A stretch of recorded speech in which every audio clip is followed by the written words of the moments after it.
Wonderful. Well, again, welcome everybody. And if my fellow panelists would like to come on and join with their video, they are welcome to do that now.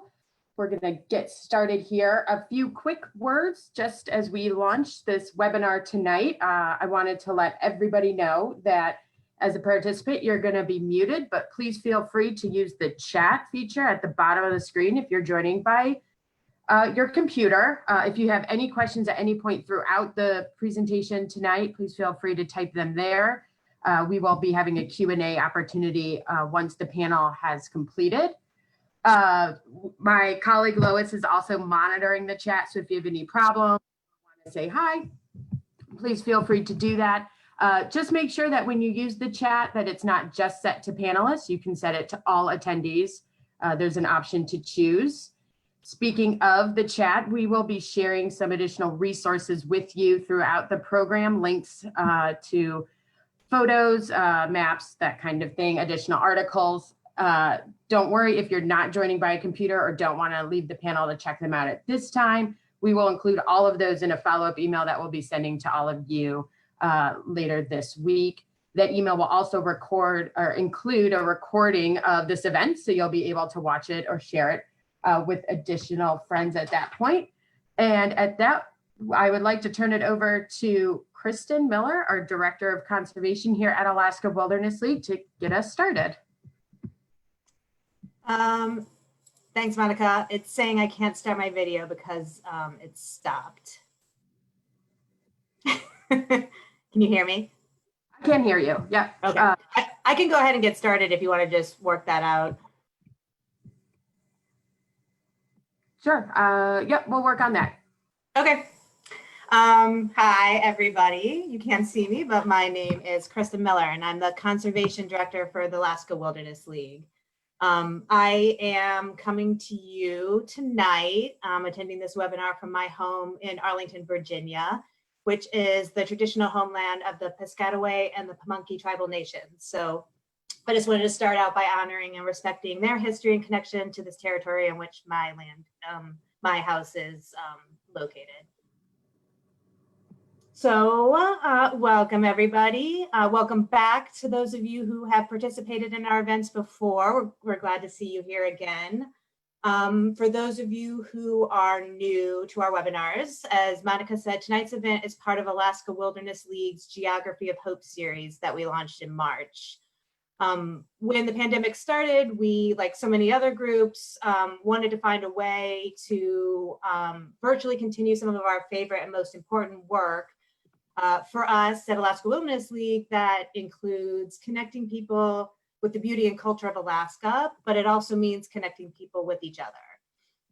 So to that end, we had a number of great events as part of our series throughout the spring. We're now putting together a fall series, and we have just that continued goal of connecting you all, our members and supporters, and anybody else who might be new to Alaska Wilderness League, with writers and experts and activists and filmmakers, and like tonight's event, some of our most important on-the-ground frontline partners, so that we can all come together and talk about some of the most pressing issues that we're working on and some of the important work that we are all doing, so that we can kind of have a dialogue on how we can work together to protect Alaska's lands and waters. So to that end, tonight's event is the first in what will be our fall series, our fall Geography of Hope series. We're putting together a schedule for the fall. So hopefully most of you attending tonight are on our email list, but if you aren't, we encourage you to sign up. Or you can go to our website and you can sort of check out the calendar. We'll be putting it up there and you can see what we have coming up, but we really encourage you to join us throughout the fall, and we really look forward to sharing many of these events with you in the upcoming months. So now I'm honored and I'm really excited to introduce tonight's event. It's a little bit different from some of the other presentations that we've been doing. Tonight's going to be a moderated discussion between three really amazing women who are all on the front lines of climate change and on the front line of the climate movement. I think if you're attending this event or if you're a part of our network, all of us care so much about conservation issues, and we've known for a long time how important it is that we make addressing the climate crisis one of the top priorities in all of the work we do, especially for us at Alaska Wilderness League. It's just incredibly important, and it intersects with every single issue that we work on. And at the same time, we've all been learning so much recently, and we're understanding that we can't fight the climate crisis without really, truly understanding and addressing the systemic inequalities that not only contribute to what's causing the climate crisis, but also that result in frontline communities being so disproportionately and significantly affected by a warming climate all across the world, all across our nation, but especially in Alaska, where I think probably most people know it's just warming at twice the rate of the rest of the world. So with that sort of as a backdrop, we hope that this dialogue would provide a conversation so that we could educate ourselves in that space. Today's participants are going to share their experiences on the front lines of climate change, but also on the front lines of the climate movement. I'll introduce Maia in a second, but Maia is going to serve as our moderator, and she's going to facilitate a conversation with all of us with two amazing Gwich'in women, Jody Potts. Hi, Jody, who is a Gwich'in leader in Alaska. She's a member of the Alaska Wilderness League's board. She works for Native Movement. And Quannah Chasing Horse Potts, hi Quannah, who is a member of the Gwich'in Steering Committee Youth Council. If you haven't guessed by their names, they are mother and daughter. So it's two generations of Alaska Indigenous women who I'm hoping can talk to us a little bit about what it's like to live and celebrate a traditional way of life while also living in a really modern world, talk about how they're experiencing climate change and what it's like to be part of the climate movement. So I'm going to hand it over to Maia, but first I'm going to give a little introduction to her. Maia Wikler is also an incredibly inspirational climate justice activist. If you've heard her speak, you know that she comes to this work from her experience on a different front line of climate change. She grew up in Philadelphia, experienced firsthand the impacts of environmental degradation and pollution, and she sort of channeled that experience to become this sort of amazing climate activist. And a lot of her work is centered around using storytelling as a tool for climate justice. She wears many hats. She is a PhD candidate, she's a filmmaker, and she's a phenomenal writer. She's written for Teen Vogue and Vice. And I know, Maia, you have an article coming out for Teen Vogue soon, so you can tell us a little bit about that and about the film project that you're working on with Jody and Quannah. We came to know Maia last year. She was a youth ambassador on a trip to the Arctic National Wildlife Refuge that was hosted by the North Face. And I know when she came back from that trip, she really just became an amazing advocate for the land and for the people there. So we're so thankful for all the work that you've been doing, Maia, and thanks for moderating this. And Jody and Quannah, love to see you guys. Thank you for being here tonight, and we're really looking forward to this conversation. Thank you for that introduction, and I'm so grateful to be here and to see Jody and Quannah. The last time we all saw each other was in March when I was out there with them and two incredible filmmakers to start the shoot for our short documentary that we're all working together. The trip was cut a bit short because of the pandemic and the border closing, but I'm really grateful to continue staying connected in this way. And right now I'm calling in from Vancouver Island in Canada. I'm doing my PhD studies here where I'll be starting in the fall.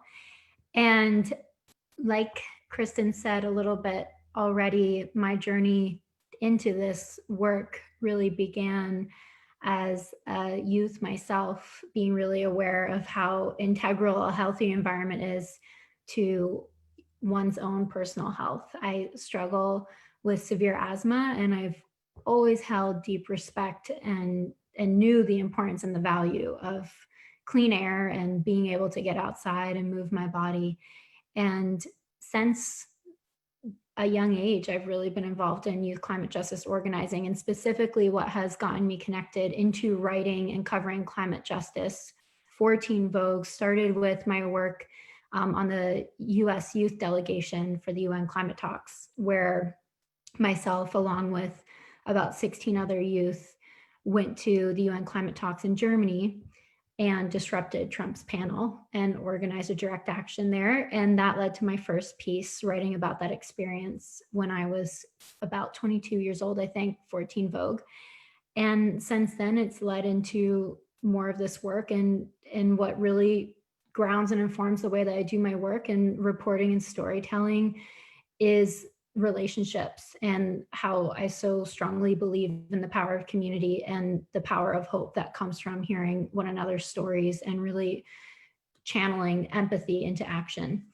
And so I was really fortunate to go to the Arctic in Alaska for the first time last summer with the North Face and a group of other youth to bring in more conversation within a millennial audience about what's happening in the refuge.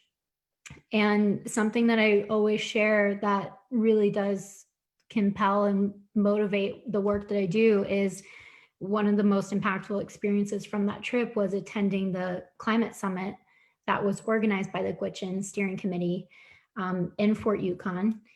And that summit, I felt I had a responsibility because I had witnessed such incredible, powerful stories about firsthand accounts of climate change on the land from hunters and fishers and community members. And I really believe that when we hear someone else's story, we're bearing witness. And once we have witnessed an experience that somebody's had, we have a responsibility to honor what we just witnessed and to uphold that truth. So that's why I've continued my work, and I'm really excited to be continuing to collaborate with Jody and Quannah and everyone else in the community.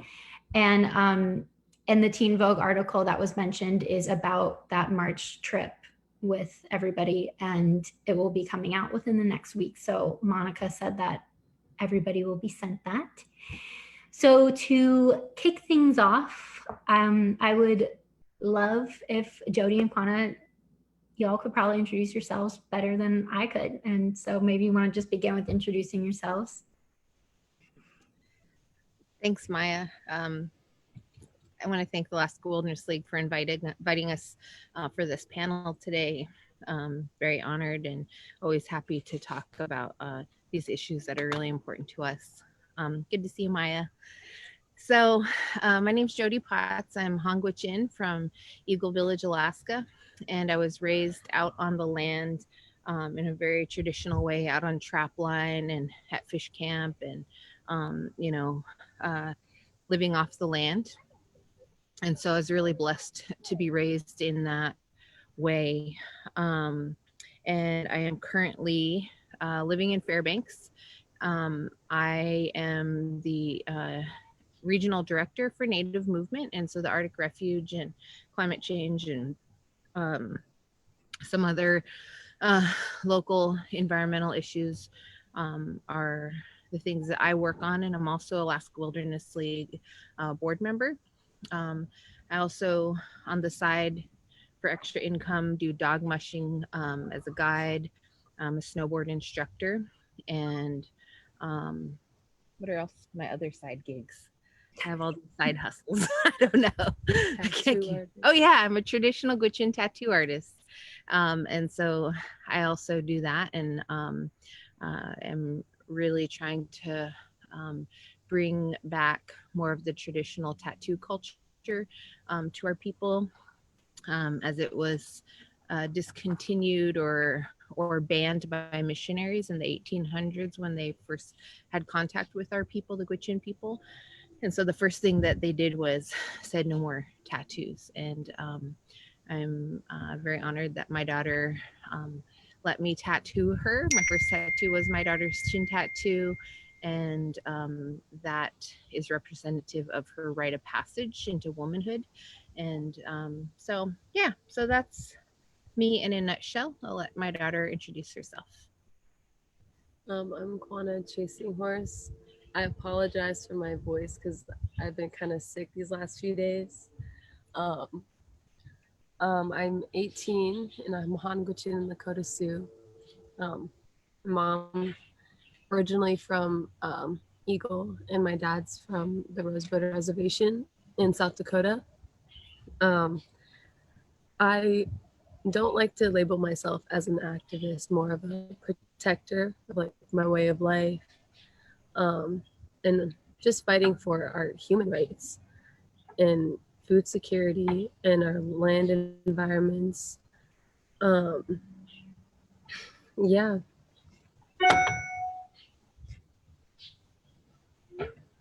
Thanks, Q. I feel good. We'll get through. And Kristen mentioned that there was a map to be shown.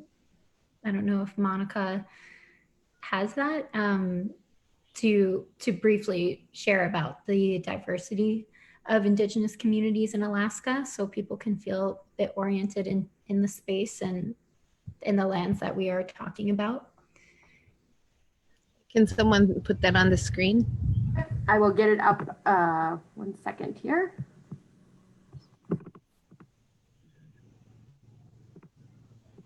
So Alaska is just a huge, huge state, and Alaska is three times the size of Texas. We have a huge square mileage, and we have really diverse Indigenous cultures here. Before Alaska was a state and before it was a territory, obviously Indigenous people inhabited these lands, cared for them, and lived off the land in harmony with the land. And so as you see on this map, these are pretty much the Indigenous cultures and the language groups. So these are the language groups of Alaska, and if you look kind of towards the center of the map, there is a group called Han. I'm pointing, but you can't see me pointing. So yeah, there we go, Han. And so we're Han Gwich'in, and then there's different within Gwich'in, there's different types of Gwich'in people, like the Netsai Gwich'in of Arctic, the Vantuk Gwich'in of Old Crow, and so there's all different types of Gwich'in. Our language is and each area has its own dialect within Gwich'in, but as you can see, we covered a large swath of area of both Alaska and Canada, and I'm actually also a tribal member of the Canadian Han tribe as well, because my grandmother was from Canada and my grandpa was from the American side of the border at the time when Alaska was a territory, and they had an arranged marriage.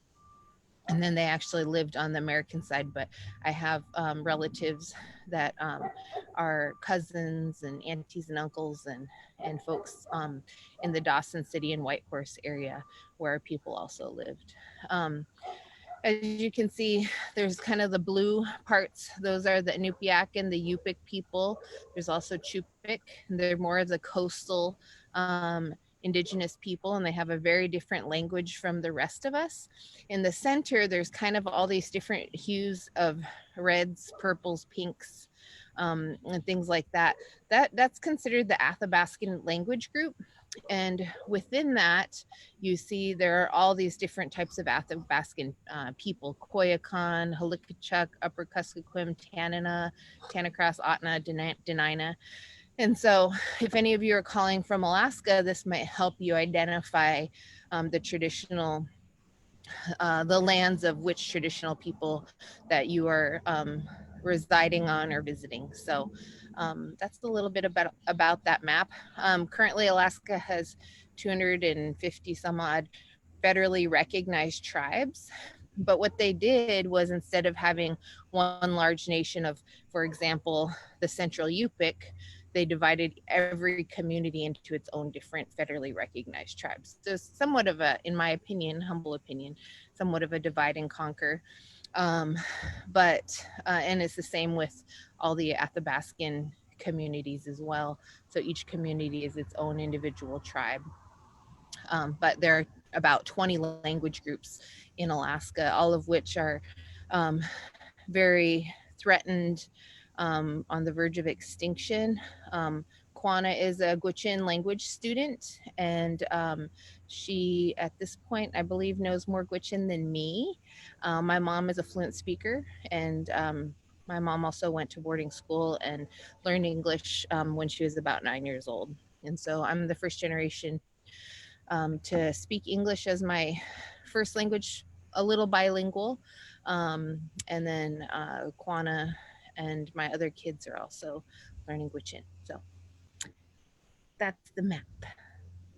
Thanks for that, Jody.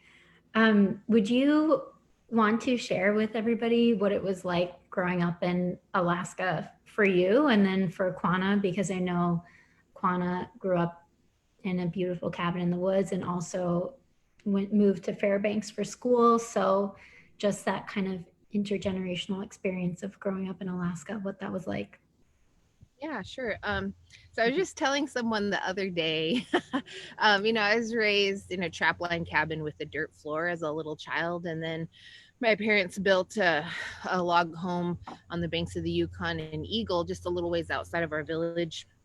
And, of course, we didn't have running water, electricity in the 70s. And I think sometime in the mid 80s is when we got electricity. But I was the type of, my mom calls me a bush baby because I'm from Bush, Alaska. And whenever I was a toddler and came to Fairbanks or visited some place that with modern conveniences, I always thought like a toilet was like a wash basin or a bucket, because like we always had our buckets of water from the river in these white buckets. And so here I am, there's a white toilet with water in it. And as a little kid, I thought it was for drinking. So I'd get my cup and dip it in there and get water and wash my hair and face in it. And my parents would catch me, and it took them a long time to, try to keep me out of the toilet because I just didn't know. So, I mean, that gives you an idea of just, I guess, how old school I was raised. And yeah, that's like kind of embarrassing and stuff. I mean, I don't mind telling it, obviously, but I guess it just goes to tell you, like, for someone raised in America in the 80s, just how, I guess, traditional I was raised. And our family was out on the land, and so I think it's very much a part of who I am. Being out on the land and having that knowledge and that connection with the land is a very important part of who I am. And I would say it's probably it is my greatest strength, my culture and my connection to the land. Through adulthood, I've had a lot of challenges in my life, and and I would say that anytime I'm out on the land, it's healing for me. And it's really, really important for me that we're able to maintain our traditional way of life, feed our families how we choose. But yeah, so that was, there's a lot of times in life where I was being introduced to things from modern culture, a lot of things that I guess as a child of the 80s, I don't understand because I was just so raised old school. But, growing up that way is definitely my greatest asset, for sure. Taught me a lot. For me, I feel like I grew up everywhere. I have a lot of memories all over the place. But my mom, definitely one thing that she has always taught me and my siblings was just like, don't forget who you are and where you come from. That is one thing she's always told us. And that's one thing that has always stuck with me throughout the years. And what helps, re-strengthen me when I feel weak sometimes, especially when I'm in challenging times or when I'm speaking and I don't feel like I have my power. I just got to remember who I am and where I come from, and my bloodline is still strong and still here. That's one thing that really inspires me too, is seeing other youth nowadays just really feeling empowered and speaking up. But growing up, I grew up with dog team on a dog sled. My mom was a VPSO, Village Public Safety Officer, out in the woods, and it was So she was in law enforcement, and she would have to drive a long ways to go to work, but we would go to school. And some days in the wintertime, when it would get super cold and our cars would freeze up and nothing would start, my mom would just take us to school in our dog sled. And I just have a lot of really fun memories, as a little kid, just feeling so free and connected. And she's always taught us our Indigenous ways, my traditional ways, always educated me from a young age on, who our people are, why we're so strong, and our ways of life. She's always took us hunting. I got my first caribou last year, and, she always taught us. She actually, from a young age too, being raised around such strong women, my aunties and my grandma and my mom, just being around such a powerful woman was always my strength too, is knowing that I have a strong group of women always, that always have my back, and my ancestors are watching over me. So that's, growing up in Alaska, it's been pretty good, but I do, have my challenges here, because I feel like I have a lot of me that, I want to travel. I want to experience a lot of other places and see other cultures and peoples. And yeah, so, growing up here in Alaska is super diverse. And I know a lot of beautiful people from all over. And that's one thing I really appreciate too about Alaska, is that there's people from all over that just love coming here, meeting Indigenous people, and value our culture, especially respectfully. Mhm.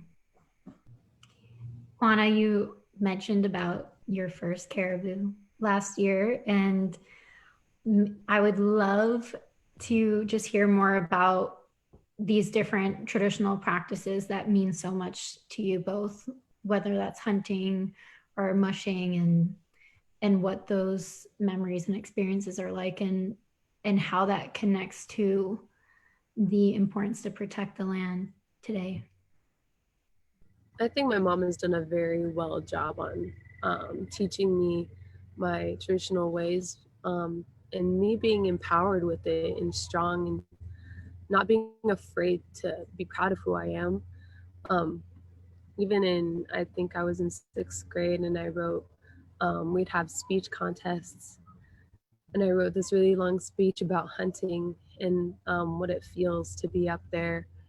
And I won first place because they had never heard a speech that was so passionate about something from a young age. And, I think just my mom teaching us our ways of life and showing me from a young age, who our people were, and what we valued, and our strengths, was very grounding for me. So every time I go out, I get a chance to go out in the land, and we're out hunting or berry picking, I feel really refreshed. Like, it is very healing, as my mom said before. It's, I don't think I even have the words to explain. It's just a feeling you get when you're out on the land. You don't forget, who you are, where you come from. Every time you go out to the land, that's where your people are from. That's where they have walked thousands and thousands of miles. We never had, all these different ways of transportation. We walked all across all of those lands for generations and generations. And every time I'm up there, I have a reminder. I look at the land, and I just think of my ancestors and how strong they were to be able to, endure all of that, and that we're still here today, and that really means something. So, And that was just my grandfather's generation, that as a young boy, the caribou used to all kind of gather and funnel through this one small area in kind of like this canyon or this river area. And all the villages from around what would be like Tanacross Mansfield area, Dot Lake, Dawson City, the from Moosehide, the tribes from over there where my grandma's from, and then Eagle, they would all like walk on these really well-established trails to that place, and it's called Ketchumstock. It's kind of in the middle of the 40-mile area, and they would all meet there around the same time and get all the caribou they needed for the winter. And they so as a young boy, my grandpa was walking all those miles, you know, and my grandma, and so, you know, and then growing up, you know, we'd walk out to Trapline, and you know, my parents would, usually my dad would carry me, and my mom and my brother would walk, and we'd in the winter, you know, mush our dogs back out, and my mom would snowshoe ahead of the team, breaking the trail. So, you know, all those things are still really close. It's not like 200 years ago. It's still very much a really important part of who we are. And, you know, being able to hunt and provide food for our families is really important, not just for, you know, like a part of our economy as far as like providing food so I don't have to buy meat from the store, but it's our soul food. And that's the food that makes us feel better when we're sick. It's the food that agrees with our DNA. There's a lot of foods that Indigenous people that don't agree with our systems. And so our traditional foods are really, really important. And yeah, it's healing, and it's a part of our health, but also our spirituality. So all of that's really important. I always think too that, like, you know, when we're in the womb, our mothers feed us our traditional foods. So even from when we were just a tiny little peanut size, we were growing with the strength of the caribou meat, and that's what gives us strength too. We are caribou people, so that's why we fight, is to be able to keep feeding our children, to keep living our ways of life, because that's what keeps us strong. Monica, I have a note here that there might be some photos to show a fish camp and things like that on the land, and Quannah and Jody hunting. So I don't know if you want to pull those up. And I also was wondering too, if you two are going out to fish camp this year. I know I spoke with Kayla, who's a 16-year-old youth on the youth council with the Gwich'in Steering Committee, and she was saying that there's been very little fish this year, so people are feeling a bit concerned with the pandemic and food security. So I was just wondering how you both are feeling about that, and what fish camp is looking like for this year. Yeah, so we did go out to fish camp, and it was a disastrous year for fishing for the king salmon on the Yukon River.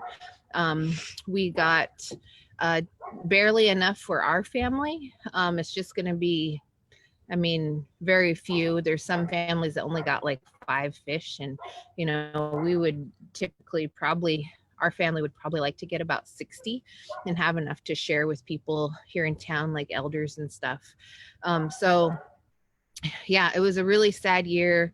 The fishing was only open a few short periods.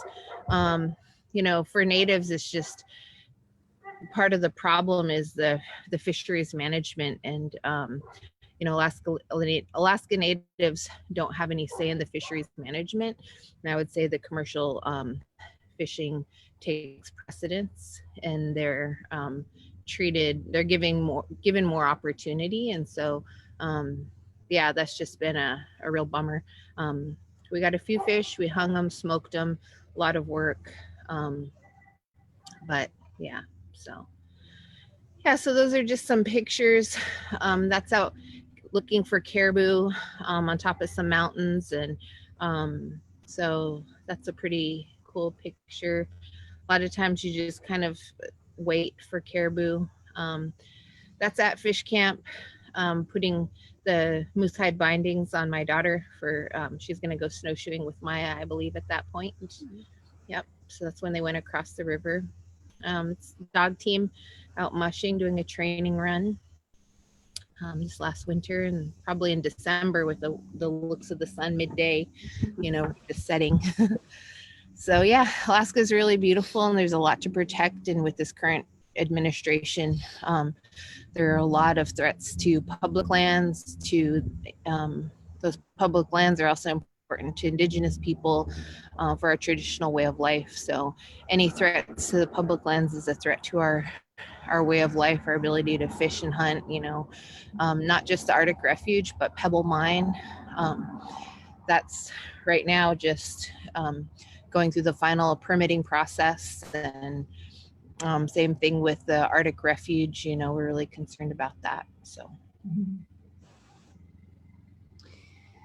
Can you share a bit about, both of you can share, because I know that you both do similar work, but also a little bit different, just what you're involved in currently with organizing, and Jody, your incredible work with Native movement, and kind of the strategy behind raising public awareness to protect the land and for climate justice. Yeah. So as with Native movement, Native Movement First is a grassroots Indigenous organization that works on environmental issues to Indigenous communities. And so we do a lot of movement building and people power and community engagement. And so when there's a threat to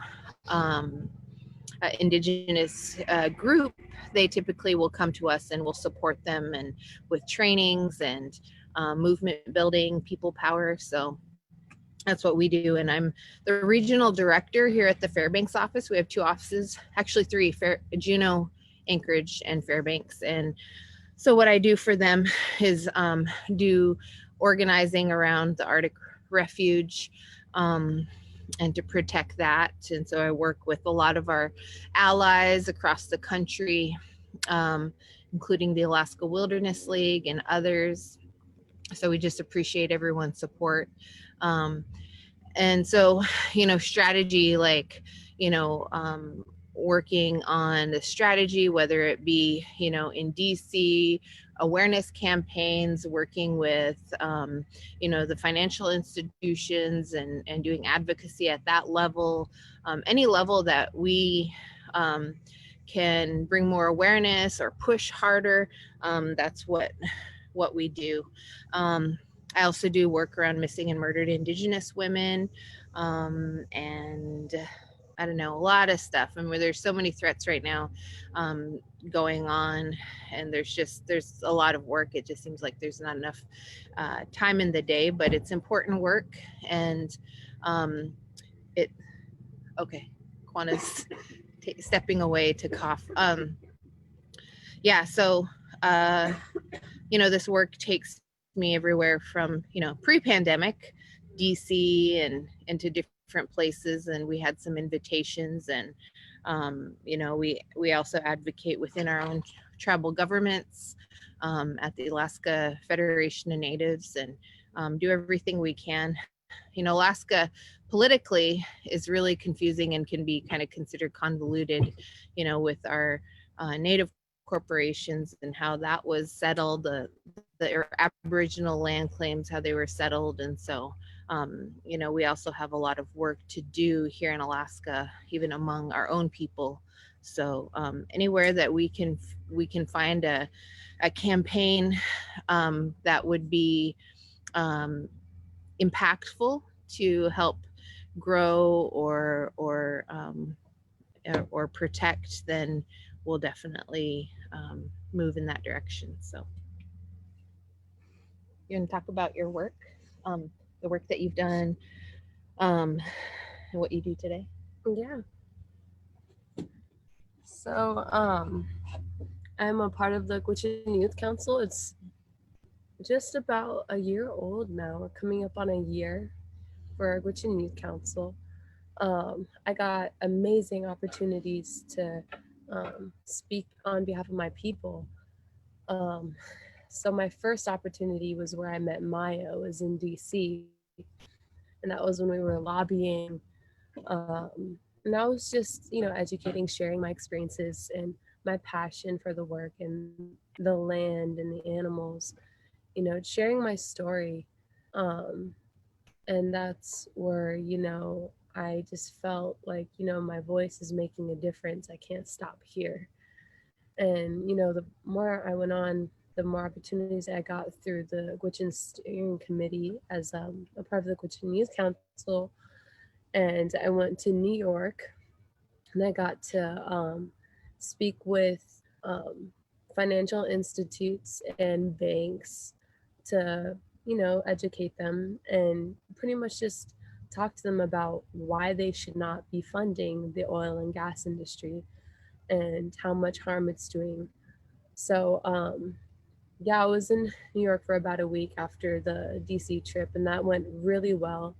The DC trip was something I won't forget. I met incredible people. We had a great victory. The HR 1146 bill was passed, and we got protection over the Arctic Refuge, but it's not quite permanent. It's just something to slow it down. So with that, I got a lot of amazing other opportunities. I got to travel, and I had spoken at, different rallies. And here in Alaska, every year we have AFN, which is Alaska Federation of Natives.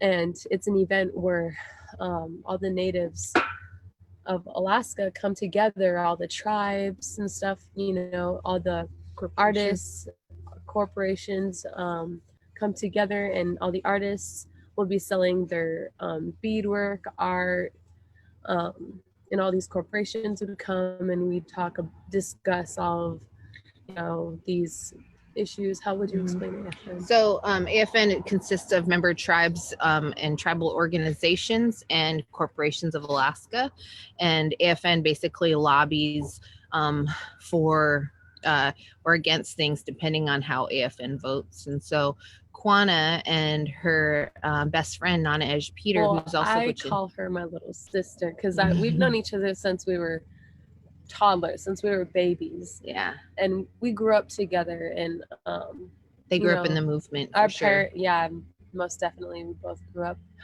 And also she's one person that really also inspires me as a person. She's very smart, and together I think we make a really good team. We are both very outspoken and educated, and we're both very passionate.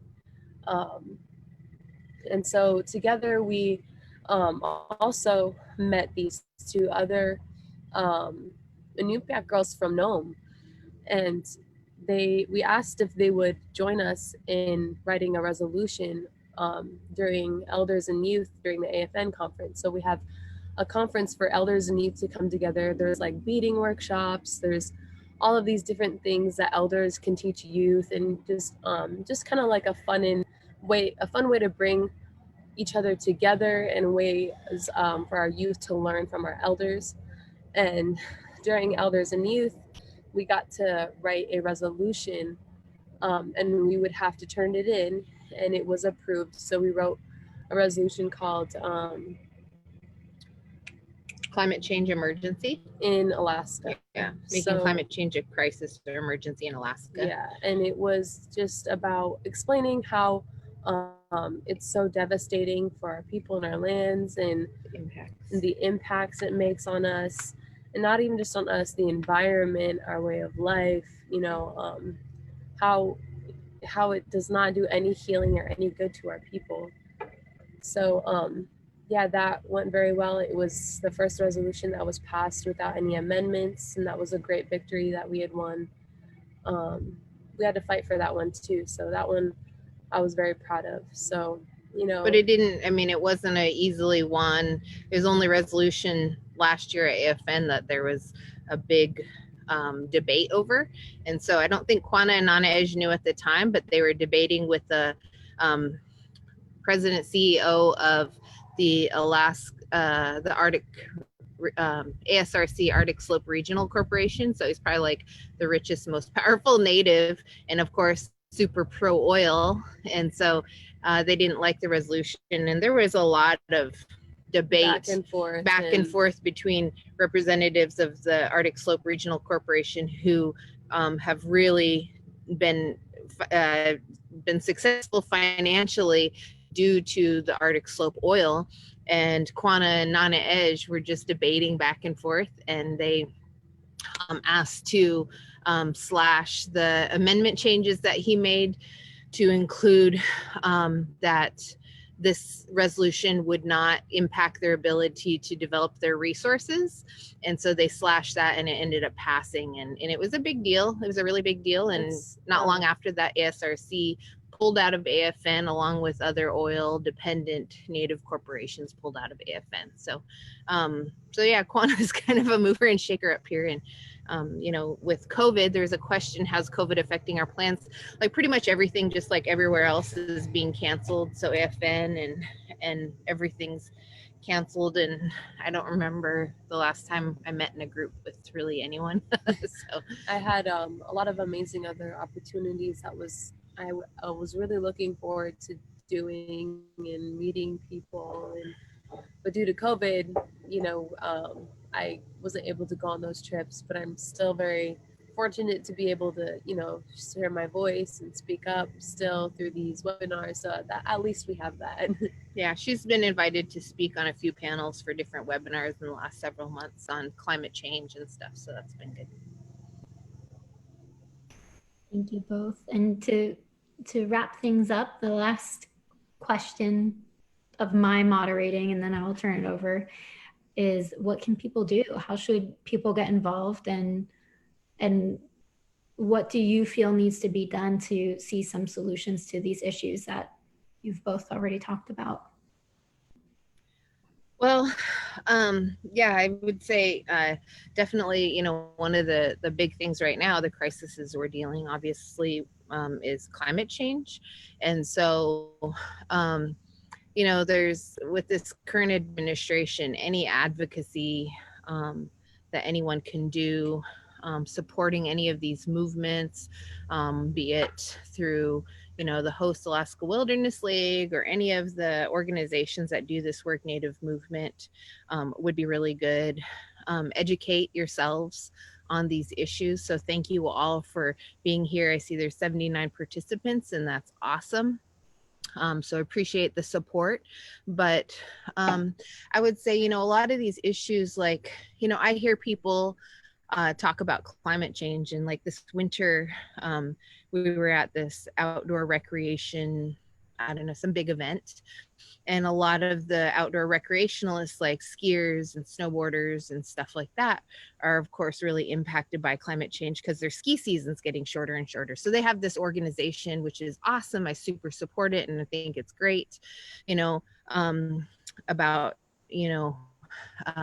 protecting winters, because the climate change is impacting, their recreation, and probably for some of them being professional athletes, their way of life, which I totally respect. We are also recreationalists, but at the same time, it affects us very directly in the fact that climate change impacts our land so directly, the lands that we go out and hunt on. There's so much erosion, whether it be from rivers, the ocean. You hear about communities in Alaska being eroded away into the ocean. A lot of them are also taking places in the interior of Alaska in different parts through river erosion. So homes have to be moved, and also the trails that we go on to go out hunting and stuff, there's a lot of erosion. So, and it's also impacting the animals, like, because of the warmer temperatures, beyond just the permafrost melt, which I think people are really familiar with. The rivers are also warming at really alarming rates. Like, I remember growing up, and like swimming to us was putting on our life jacket, jumping in the Yukon River and jumping back out and trying to warm up in the sun. But my kids last summer were spending 3 hours at a time swimming in the Yukon River, which was always like icy cold. And it was just unheard of. I never had that experience when I was little. But what also happened last summer was lots of salmon were dying. And so, yeah, so there's a lot of impacts. I think it's really important to not only educate yourselves, but find out, the Indigenous communities near you, or one that might need support, and try to work with them to elevate their voices. I appreciate anyone who speaks on climate change. It's having impacts on everyone. But I also know how it's impacted us directly as people today in the Arctic, you know, in the subarctic. So, yeah. And of course, you know, anything you can do to recycle, to, you know, use less fossil fuels. I mean, I think people that are probably watching understand all of those things. And so anything we can all do collectively to try to reduce the need for fossil fuels is also really good. Do you have anything? I was gonna say like a lot of the same thing, but yeah, the thing about educating yourself is, you know, I live in a generation where all these kids are now like everything's political, and it's really, really hard to speak out on my truth because there's so many people that question everything I say, question everything I do. I've had a lot of really nasty people cut me down and stuff, and you know, I'm all about uplifting their voice, even if we don't agree. I will respectfully listen to what you have to say, and you know, let you be on your way. That's people, you know, it's our right to our own opinion. So I just feel like being in this generation, I think we all just need to stay educated, stay woke, you know, just do what you can in your community, uplift youth voices, reach out to people, read books, do what you can. Just even your own daily life, do what you can. And also for anyone who's interested about how climate change is impacting the Arctic and the villages, Bernadette is organizing a virtual gathering of the climate summit that I mentioned in my introduction that was incredibly moving and impactful for me. And so you can stay tuned about when that will be happening. I don't think there's a date finalized yet, but it should be this month, and it's called Together Apart. So Bernadette's emphasizing bringing together everybody's voices and these diverse communities unified on this front for climate justice and protecting the Arctic and recognizing those most vulnerable on the front lines of climate change and corporate abuse. And also with the election coming up, and Quannah's able to vote. And the millennials, all the youth who are poised to be able to vote, the Pew Research Center recently released a study that was saying that millennials will surpass baby boomers and being the largest voter bloc. So that's super exciting. So yeah, there's somebody who is encouraging the lease of the coastal plain. So I will pass it over to AWL.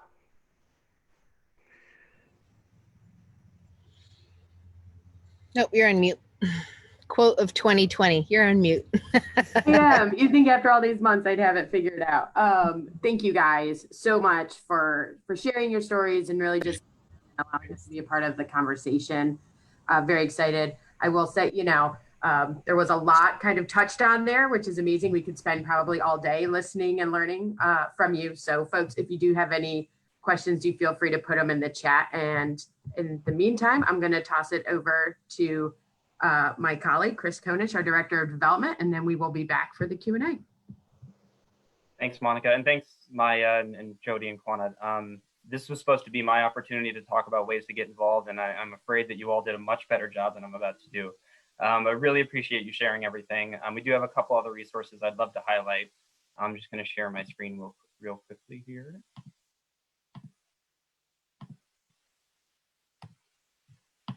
And so one thing that I think wasn't mentioned, which we'd love to make sure that is highlighted, is an upcoming action to ensure that folks are speaking out against Bake of America. They're one of the remaining U.S. financial institutions that has not taken a stance against Arctic Refuge drilling. More than a dozen global financial institutions have already done this. And so we want you to step up and speak out. We've also, and we'll send along these links in the follow-up note, but definitely do get some information and go check out the Gwich'in Steering Committee, the Gwich'in Youth Council, and Native Movement, and please support their work. Step up and donate. All of these organizations need resources to continue fighting. we would really appreciate it if you could step up and make a contribution to their cause as well.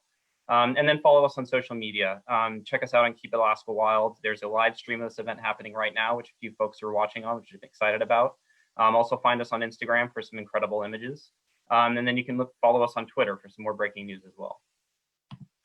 From a support perspective, we do have an interesting opportunity right now. We've created some new League branded face masks, as is now the new norm with any shopping experience, any excursion into the outside world, unfortunately. We'd love to get an opportunity for folks to sort of show their support for Arctic protections while also supporting the League. We have an opportunity to become a monthly donor and get one of these masks as a benefit for existing monthly donors. I see a few on the call, which is great. Let us know if you'd like one as well. We're switching over to a new processing system to help ensure that things are a little bit more secure, a little bit more steady. So do let us know and reach out. And then on the horizon, we do have a couple more events in the Geography of Hope that we're excited to launch soon. Upcoming soon is a talk with Hank Lenfer, who's an incredible author and dear friend of the late Richard Nelson, who he's going to be sharing some stories of the time he spent with Nels in a lot of the public lands throughout Alaska. It should be a really incredible conversation before he releases his new book soon. And then we'll be highlighting Dr. Stephen Anstrup, the chief scientist for Polar Bears International. We're pretty excited for the work that he's been doing as a partner, and we're excited to showcase some of the great work that he's been able to find. And with that, I think I'll turn it back over for some more exciting Q&A.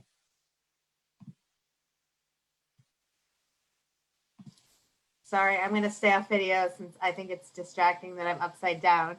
All right, well, we're at the hour, so I might just ask you guys to close on a couple points, if you don't mind. Since we're talking about the Action for Bank of America, and the Arctic Refuge is an issue that so many of our members and supporters are engaged in, maybe Jody and Quannah, you can speak a little bit to the Gwich'in connection to the Arctic Refuge and your connection to that issue and what it means to you. And then if we want to close, Maia, by you talking a little bit about your film project, and we'll see if any questions come in the meantime. Okay, you're kind of breaking up a little bit, sounding like a robot. So I think you wanted us to talk about Bank of America. I mean, I'm working on a Bank of America campaign. No, sorry, this is going great for me. No, I just wanted you to talk about the Gwich'in connection to the Arctic Refuge more generally. Oh, okay. Yeah, so yeah, the Gwich'in connection to the Arctic Refuge. I mean, the Arctic Refuge is where the caribou migrate to. So if anyone doesn't understand how caribou live, is their migratory animal, and actually the porcupine caribou herd has the largest migratory route of any animal in the world, and they're about 200,000 strong, and they need a really Alaska is a wild and unforgiving place, whether you're human or you're animal, a lot of predators. And so the porcupine caribou migrate to an area where the oil development is proposed for drilling in the Arctic Refuge in a section called 1002. And in that area is the sacred place where life begins, is what our people call it. And that area is where the caribou give birth to their calves. So it's their calving grounds. And one of the reasons it's their calving grounds is it's the only place in their migratory route that is relatively predator free. It's really a large flat plain where they can see from a distance predators. There's good spring breezes that protect their calves from mosquitoes. Mosquitoes are so crazy here in Alaska. We call it our state bird, and they actually, yeah, they can be deadly to a small animal. And then also the fresh spring grasses are there for the mother and the calves as well. So it's the only place that they can give birth to their calves, and that's where the oil development is proposed for. And so that's the big concern. Disrupting that migration route will really disrupt them, the whole herd, the health of the herd, therefore the health of our people. And so the Gwich'in have fought really hard to protect that area from oil drilling. Of course, you know, there's a lot of people, including the Alaska delegation, who are very in favor of oil development. And, you know, we're always at odds with our congressional delegation, the Gwich'in are, you know, and others that are pro oil development. But if you are one of, like I am, a Alaska Airlines miles card holder, which is through Bank of America. It's one of the last holdouts for financial institutions that has not said they would not be funding oil production in the Arctic. So she did mention Bank of Alaska. So, you know, as either a member or in other means, feel free to contact Bank of America. You can also reach out to them through social media and things like that. So that's really important. We're using all avenues that we can to protect this area. And so that's why it's so important to us. And that's why we, and that's why we demand that they protect the Arctic Refuge. Absolutely. Thank you, Lois. Thanks, Jody. And for those of you, if you guys can see the chat, there's also a link to Alaska Wilderness League's action for Bank of America. And if you go to our Facebook or Twitter or Instagram page, we have posts up that you can share that give you the information for how you can also outreach to them on social media.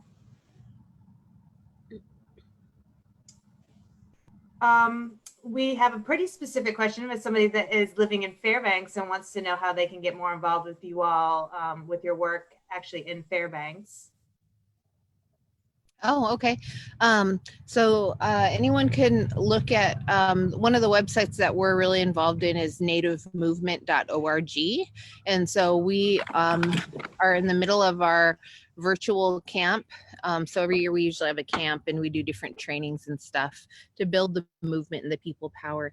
This year it's obviously canceled, and so we're doing it online. So, and also we also do training. So at Native Movement, I'm a trainer, and we do a decolonization training that is basically an intro to kind of this work. And so, you know, that's one way to reach out, and you can always email me at jody@nativemovement.org. So yeah, I would love to work with anyone from here in Fairbanks. So feel free to reach out. Or you can find me on Facebook or Instagram. Quannah is also on Instagram. I think it's at Quannah Rose. And then I'm at Iron Jody. Thank you. Mm-hmm. All right, and then we have another question. So are the Gwich'in people between the US and Canada, are you all able to get together during the pandemic? And have there been any problems with the gathering? Yeah, so the gathering's canceled this year, and we're doing a virtual gathering that Maia had mentioned. What is it? Together isolation or something like that. Together apart, yeah. Together in isolation. So yeah, so a lot of the villages have been on lockdown and and not letting people in and out of their villages because, you know, disease has had, and it's just, you know, within like my mom's generation and my grandpa's generation, disease has really impacted tribal communities, and it's still fresh in our minds. And so just the common flu was killing whole villages and communities and killing up to 90% of others. And so our villages have taken this pretty seriously, trying to keep COVID out of the communities. So there hasn't been much travel between villages. And so there hasn't been very much people like going, you know, back and forth between, you know, the Canadian Gwich'in and the American side either. So which is, you know, tribally supported. Our chiefs and councils are making that those decisions and banning travel. So you know, I respect that. And so yeah, it's a bummer for sure. We're missing our socializing, you know, as Native people, like a lot of people are, you know, everyone's missing their concerts or different things. And we're definitely missing, you know, our tribal gatherings and dances and stuff that are really important to our culture. Ceremonies. Ceremonies, yeah. Thanks. I know that we're going to be sending follow-up information to all the participants, so we will provide information on the virtual Gwich'in gathering, because I'm sure they would love to have many participants go through that experience. All right, well, Maia, do you just want to end by talking a little bit about speaking of things that are delayed by the pandemic, if you want to talk a little bit about your film project, because that's pretty exciting. And then I think we'll probably wrap it for the night. Yeah, I was really inspired to work on this film project with Quannah and Jody, especially after we all connected in Washington, D.C. And I'm so grateful to the North Face for bringing us together and continuing these relationships. I think one of the most important things when we're getting involved in this movement for justice is to continue in relationship, to not just kind of parachute into an issue or to really sustain that commitment and involvement. And so after I met Quannah and Jody, and all of my research and work is around climate justice, and there's been numerous studies that have shown women are disproportionately impacted by climate change and will continue to be, and the Arctic is warming twice as fast as the rest of the world, coupled with what is going on with the ongoing crisis of missing and murdered Indigenous women that is also intensified by man camps, which are camps of industry workers at sites of extraction. It just really creates what could be a perfect storm of harm to women, especially in the Arctic. And on top of that, oftentimes in the past and historically through conservation narratives, the fight to protect the Arctic usually focuses on wildlife, which is amazing, but I think it's really important that if we're going to be talking about climate justice, we need to have an intersectional approach that's recognizing the people who have stewarded these lands and called these lands home for thousands of years, and who will also be impacted by everything that is happening. So I felt it was really important to do a short documentary conveying these stories in this different perspective that's emphasizing the power of women who are leading this fight on the front line, especially within the Gwich'in community. Quannah mentioned earlier her anti-squad, and they truly are incredible. And that's Bernadette, Princess, Ine, just powerful, powerful women who are all uplifting each other and shaping this intergenerational fight to protect this land. So I am hoping that, as I mentioned earlier too, that by folks who see the film, they will feel that they have a responsibility of bearing witness to these stories, because it's so centered around relationships, and to feel that emotion, that empathy for this land and this place, even if you might never go visit there and you might never go to Alaska. How can we really feel that connection? And I think it really is through relationship and the power of these stories. So while things are a bit delayed right now, we did get incredible footage during our March visit in winter. And that is getting put together for little short clips, and we will keep everybody posted about what it will look like moving forward and navigating good times to return to filming. And something that really underlies the entire film's approach that I think will be conveyed at every single aspect of the process is that it's really important to just do it in a good way, to uphold relationships. There's a history of media being extractive, and so this process is really collaborative with Jody and Quannah and the community. And it really is just, the whole point is to just be this really uplifting, powerful story and experience that will mobilize larger audiences who might not otherwise have known or been compelled to take a stand to protect the Arctic Refuge. And there's also some photos from our recent March shoot that I did send to Monica, if you guys want to put that up on the screen. There's an amazing one of Quannah out on the snowshoes, and it's a large landscape shot. I think we're putting them up right now. That's a great way to end with that photo. Or maybe it didn't make it in the...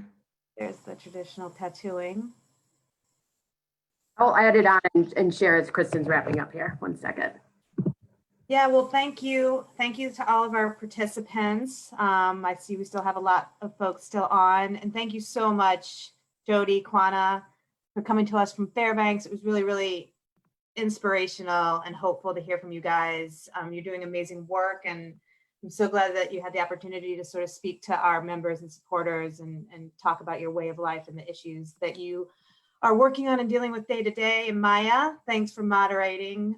We're really looking forward to working with you on the film and all of your great activism work that you're going to be doing going forward.